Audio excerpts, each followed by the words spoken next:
La balançoire. Aïe, mes yeux! Ma mère enleva les rideaux. Le soleil me brûla les yeux.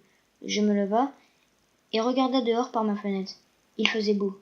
Le soleil était resplendissant. Quand soudain, la balançoire à gauche de ma fenêtre se balança d'une puissance incroyable et me frôla le visage. De peur, je me recula et tomba en arrière.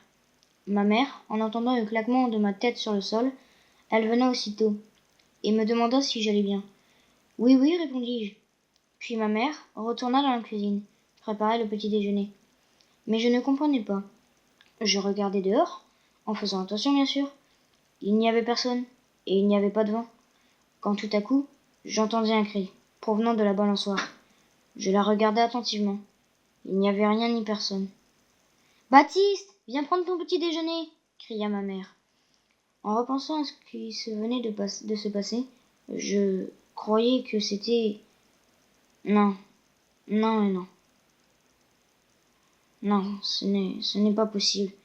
À moins que je décidât d'en parler à ma mère. Au moment où j'ai prononcé le prénom de mon petit frère, elle me disait d'aller dans ma chambre. 2 minutes plus tard, par le trou de ma serrure, je pouvais apercevoir la cuisine. Et assis sur une chaise, devant la table, je voyais ma mère en train de pleurer. Aussitôt, je suis allée la voir. Il était trop jeune, innocent, mon pauvre garçon.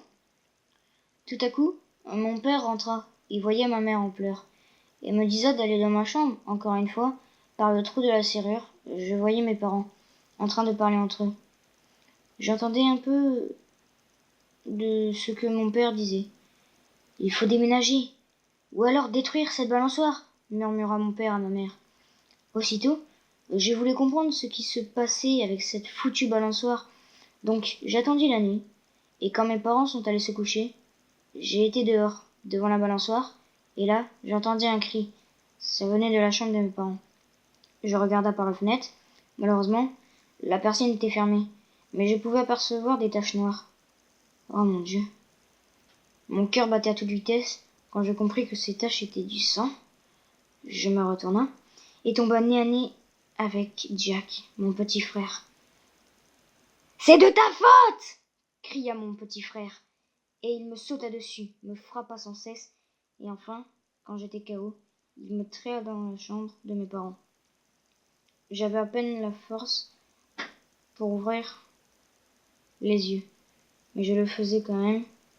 Ce que je voyais était horrible. Mon petit frère avait décapité nos parents. Je me retourna et me mis à ramper le plus vite possible, quand tout à coup, mon petit frère brandit une hache et me décapita.